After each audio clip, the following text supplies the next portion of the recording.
in verse 25. Daniel chapter 3 and verse 25.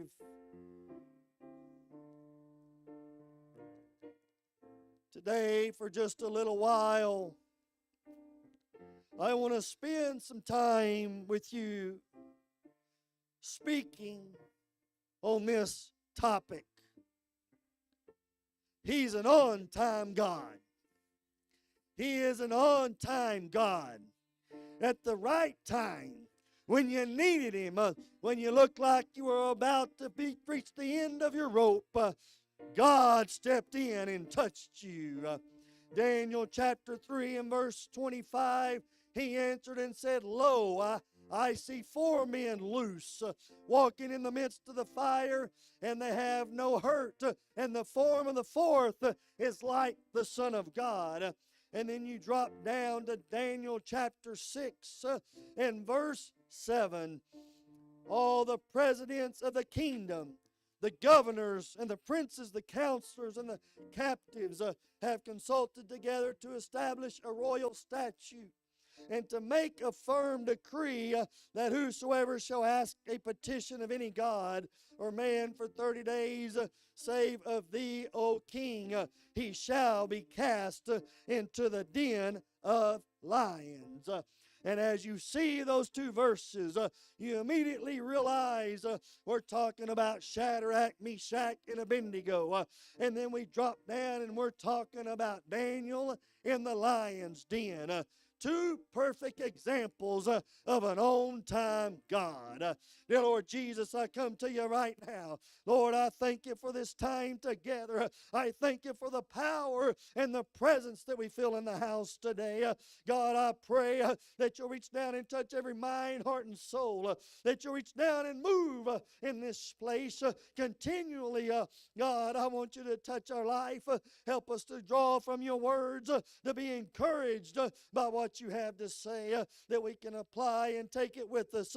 Dear God, I believe it in the mighty name of Jesus Christ, and you may be seated today.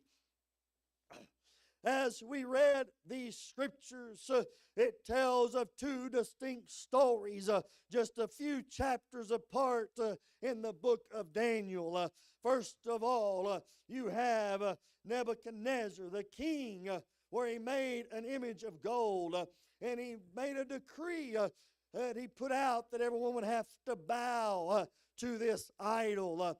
He placed this idol in the plain of Dura in the province of Babylon. And then he sent and he gathered everybody together and he put this decree out there and said, we want to bow to this idol. You've got to bow down to this.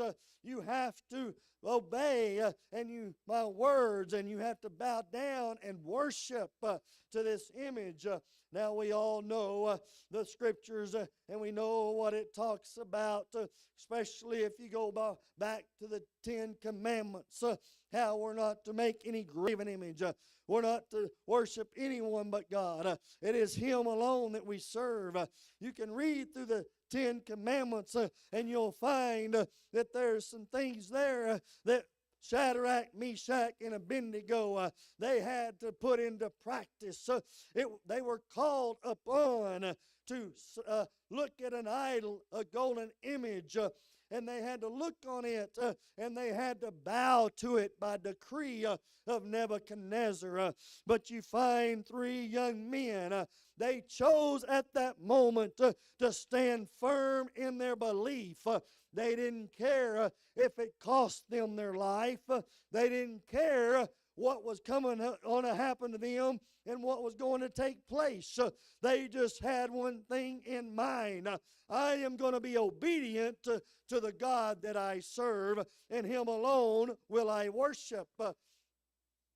You see in verse 17, or we jump up to verse 16 of chapter 3, where Shadrach, Meshach, and Abednego answered and said to King, O Nebuchadnezzar, we are not careful to answer thee in this matter.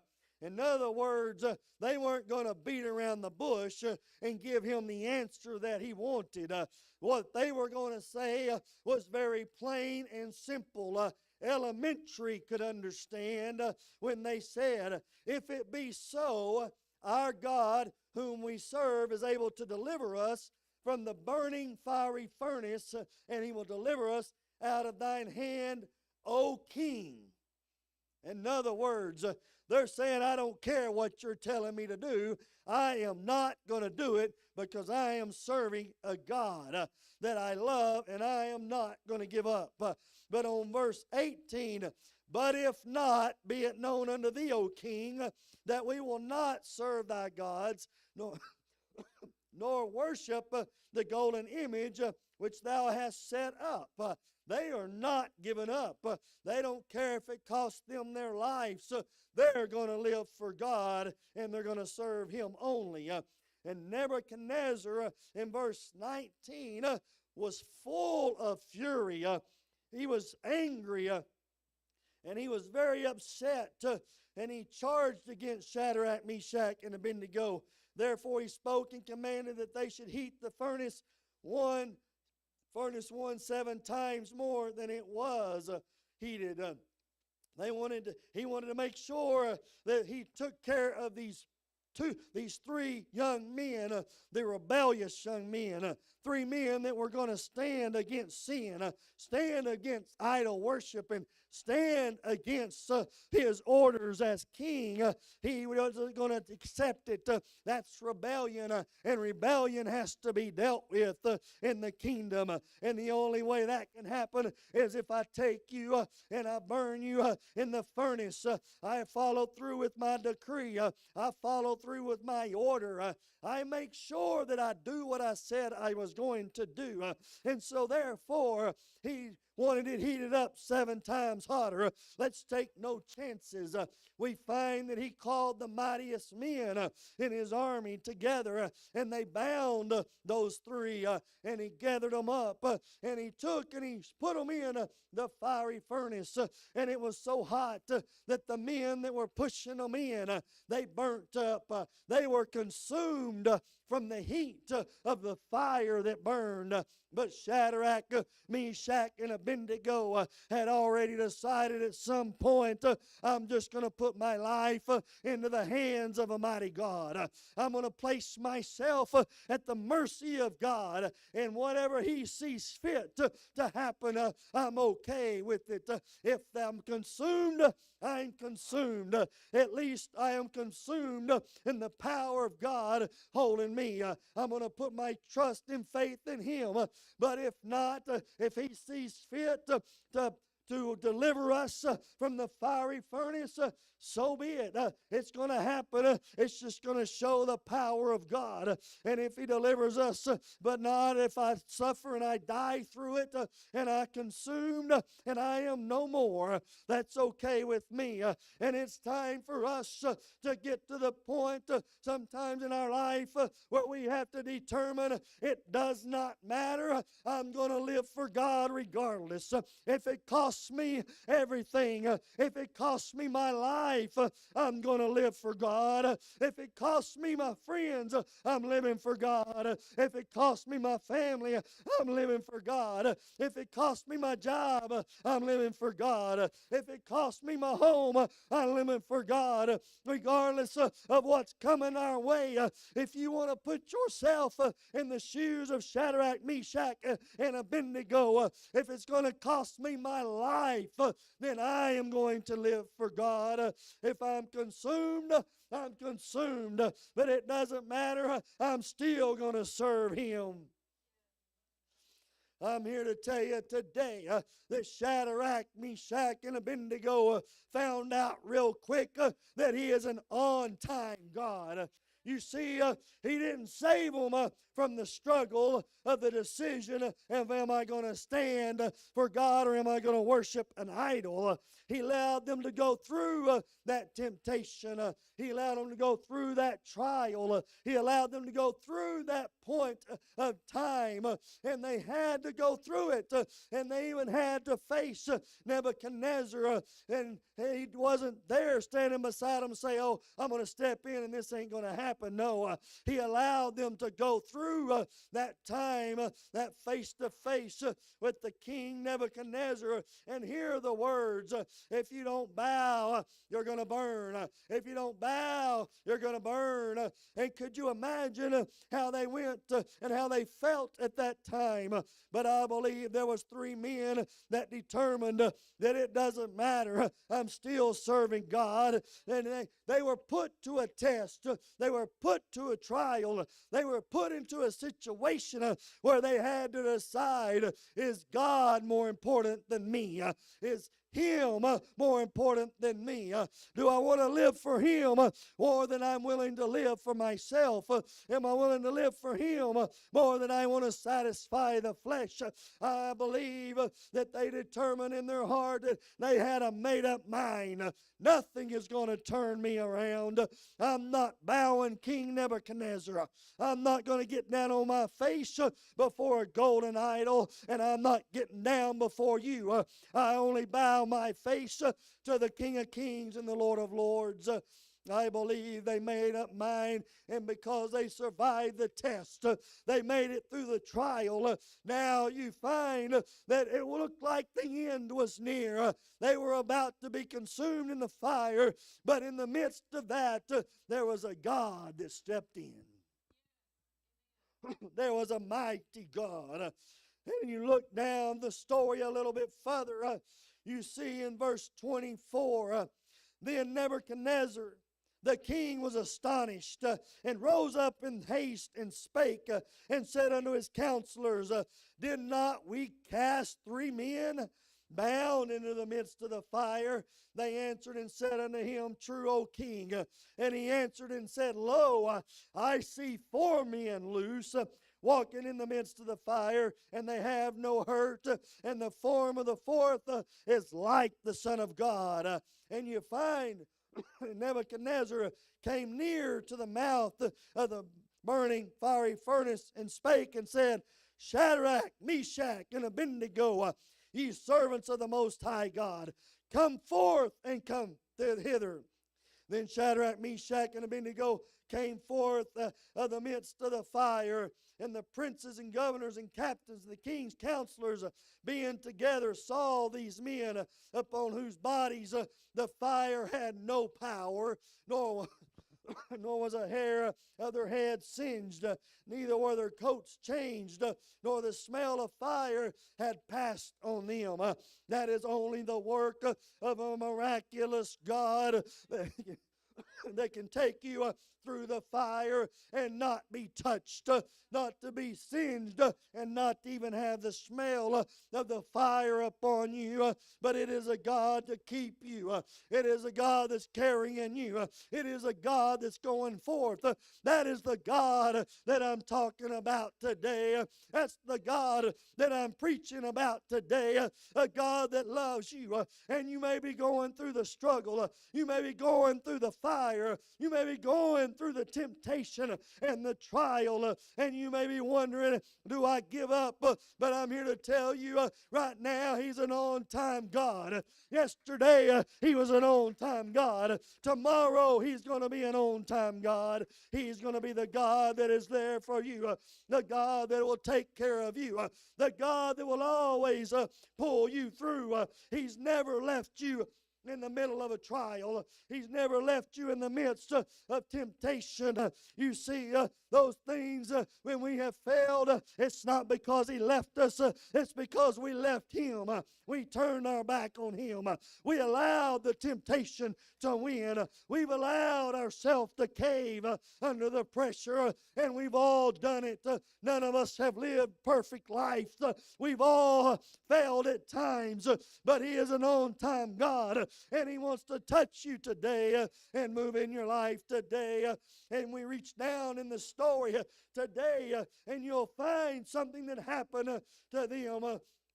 You see, the king promoted Shadrach, Meshach, and Abednego in the province of Babylon. He promoted them because they were faithful to God, and their God proved Himself to be true and to be faithful. Then they turned and He He promoted these young men, and they come out better on the other side than when they started. It reminds me of Job. Job went through a lot of stuff. He was put through the test. He was put through a trial. He was put through problems, and things happened, and you would think that God had deserted him if you're just looking at it from a worldly standpoint. But no, God had a plan. God had a place, and the wealth and the greatness of Job was greater in the end than the beginning. All he did was stayed faithful. All he did was stand true. He didn't cave. He didn't give in and quit. Oh, but God had a plan, and God carried him through and came through at the right time and was able to do a great blessing for Job that day. And I believe the same for Shadrach, Meshach, and Abednego. But then you look down at Daniel today. The second portion of our scriptures we read at the beginning, you find this Daniel kind of placed in the same situation, but it was King Darius at this time. Nebuchadnezzar, it wasn't about him anymore. It was about Darius. So he set this thing in place, and he had a plan that no man could take and pray and ask of anything of anybody outside of himself. You see, he had some advisors that were advising him along the way. He had some people there that was wanting to take out Daniel. They wanted to do something to get Daniel out of his walk with God, to get him out of the way, because they wanted that prestige and honor, and they knew Daniel was a faithful man to his God, and he prayed 3 times a day. He prayed before the window, and he prayed, and I believe he prayed with volume. I believe he prayed so that people could hear. He wasn't intimidated by the voice crying out to God, but he knew he had a God that was faithful. He knew that he was going to love this God. He made up in his mind. He was determined, I'm going to pray no matter what. I'm going to pray. And he knew that if he failed the king's order and decree, that he was going to face a situation where death could be upon him. But they find that for 30 days he kept praying. During that time, during that decree, you hear of the men, they listened and they waited because they knew he was going to cry out to his God. They knew when he was going to pray, and they were laid in wait. And then they went and ratted him out to King Darius. They tattletaled on him, as the old saying goes, that they just went and they ratted him out and said, he's praying to someone else besides you. He's praying. You need to take care of this situation. And because he had put a decree out there that was not rescindable at that moment in time, he had to follow through with taking Daniel out. He went and gathered him up. He got him, and he took him, and he read the decree and made sure that there was an understanding, I'm sure, to make sure Daniel understand the consequences of what he was doing. But then they threw him into the lion's den. And I believe today that sometimes we feel like we've been thrown out to the lions. Trouble is coming at us from every direction. It seems the noise is overtaking us, and all the distractions are trying to get our walk with God and pull us away. And we use everything in the world we can to try to drown it out, but our flesh is hungering for it. Our flesh is craving it, but we get in that situation where it's just like the lion's den. We want to live for God, but we find ourselves surrounded, and we find ourselves all alone. We don't have a buddy beside us to encourage us. We don't have a friend beside us trying to lift us up. We don't have anybody there saying, I'm praying for you. I'm praying for you. If you need me, just call. We don't have none of that. We just find ourselves thrown into a lion's den, and we look around and we just see big eyes and big mouths and a lot of noise going on, and we feel all alone on. But that's when there is a God that shows up right on time. A God that moves in at the very last moment when nothing else seems to be working, but God steps in. And we find that all night long that the king could not sleep. He couldn't sleep. He couldn't rest. All he was concerned about was Daniel in the lion's den. And so he finds that morning, he runs out to that place and he hollers at him and he says, Daniel, Daniel. This is what he said. He cried with a lamentable voice unto Daniel, and the king spake and said to Daniel, O Daniel, servant of the living God, is thy God whom thou servest continually able to deliver thee from the lions? Then Daniel said unto the king, O king, live forever. Could you imagine? He's been in the lion's den. The king feels like now he's been cat food. But yet he gets a response from Daniel. Verse 22, my God hath sent his angel, and has shut the lion's mouth, that they have not hurt me. For as much as before him innocency was found in me. And also before thee, O king, have I done no hurt. The king, then was the king exceedingly glad for him, and commanded that they should take Daniel up out of the den. So Daniel was taken up out of the den, and no manner of hurt was found upon him, because he believed in his God. And the king commanded, and they brought these men which had accused Daniel, and they cast them into the den of lions, them, their children, and their wives, and the lions had mastery of them, and brake all their bones in pieces wherever they came at the bottom of the den. You see what happens so many times when you bring accusation, you come at the house of God, you come after the people of God, you find yourself in the same situation. You lose your family, you lose yourself, you lose everything that matters to you in the process of attacking God. But you see, the man of God lived, he survived, and you'll find in verse 27, he delivereth and rescueth, and he worketh signs and wonders in heaven and earth. He hath delivered Daniel from the power of the lions. So this Daniel prospered in the reign of Darius and in the reign of Cyrus the Persian. Daniel knew who was faithful. Daniel held strong. He didn't waver. He was willing to give his life for his walk with God. His love for God carried him through, and he was determined, I'm going to live for God no matter what. I'm going to be faithful when I'm the only one. You find yourself so many times all alone. You feel like you're the only one trying to live for God, and you can't get any break. But you see, Daniel in the lion's den, he found he had a God that was there. Shadrach, Meshach, and Abednego, they had one another to support each other. I'm standing. Let's stand together. Let's join up. Let's link arms. Let's unify. You see, they could encourage one another in the Lord. They could encourage one another to be strong. You see, sometimes you have the friends to surround you like they had.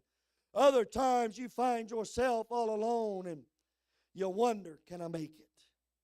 But I'm here to tell you, he is an on-time God. He is an on-time God. He's never left you or forsaken you. You're here today because he's an on-time God. He's an on-time God for you and for I. He reached down and touched me just in time. He reached down and saved me just in time. He reached down and delivered me just in time. And when you look at my past and you want to judge my past, my story always has to say he's an on-time God. When I about reached the end, God stepped in and rescued me. When I found out I was going to do this and things weren't going like that and I wanted it and everything was turned around, but God stepped in and saved me. God stepped in and delivered me. My God is an on-time God. Dottie Peoples wrote this song. He's an on-time God. Yes, He is. He's an on-time God. Yes, He is. He may not come when you want Him, but He'll come. He'll be there right on time. He's an on-time God. Yes, He is. Too many times we get impatient and we wonder, where's God at? Why ain't God moving? Why ain't God working? Why ain't God delivering me? Why ain't God giving me this and giving me that? And where's the blessings of all of these things? But I'm here to tell you, it don't matter where you're at. If you're living for God, you are doing the right thing. If you're standing strong for God, you're standing faithful, you're standing and you're not wavering. You're going to hold tight and you're going to live for Him regardless of what comes your way. You find out that He is an on-time God. It don't matter. It could be after the diagnosis, but He's an on-time God. It could be after the money runs dry, but He's an on-time God. It could be after the job is lost, but He's an on-time God. It can be after you've just had a big discussion with someone that didn't go very well, but He's still an on-time God. It could be after the time when you found yourself falling flat on your face, and you'll realize now that He's an on-time God. It could be when you're at the end of the rope and the knot's not very big and your grip is slipping and you find yourself falling through the cracks, but you realize all of a sudden He's an on-time God. He is delivering you. He is setting you free. He's picking you up. He's carrying you. He's reaching down and lifting you up because He is an on-time God that is forever faithful. He doesn't forget you. He doesn't lose track of you. He doesn't lose you in the midst of the storm. He can see through the clouds. He can see through the lightning. He can see through the waves of the storm. And He knows right where you are at all times. And yes, the boat may be filling up with water and it may start to sink, but all of a sudden the on-time God stands up and He says, "Peace, be still." He is an on-time God. You look at the story of Israel at the Red Sea. It was at the right time that God showed up and delivered them, and they had crossed over onto dry land.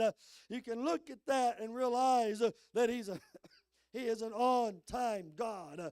You see, God is a great God. He is the God of gods and the King of kings and the Lord of lords. And no matter where you're at in life, no matter what's going on in your life, He is an on-time God.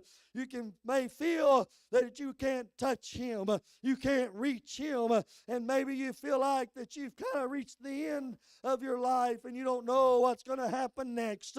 You see, it doesn't really matter if you know all the answers because He is an on-time God. He'll give you the answer you need in the moment you need it, at the right time, at the right moment. God will work it all out. We're so worried about ourselves, worried about our own thing and how it's happening for us, but He's an on-time God. And I'm asking everyone today, if you would, to stand in the house. I come here today to tell you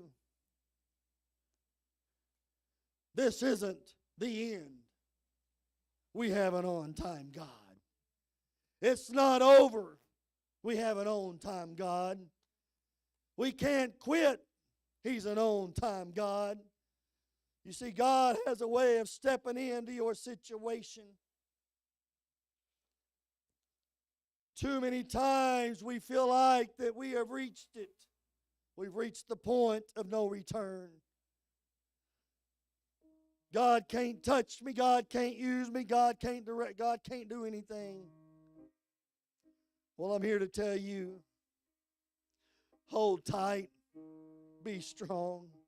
Don't quit. Don't waver. Hold tight, because the on-time God is showing up.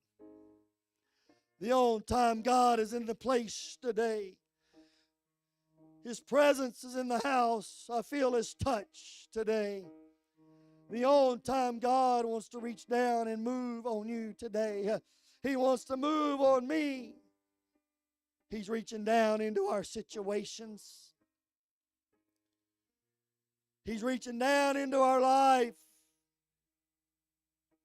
And He's trying to do a work. That on-time God is here today.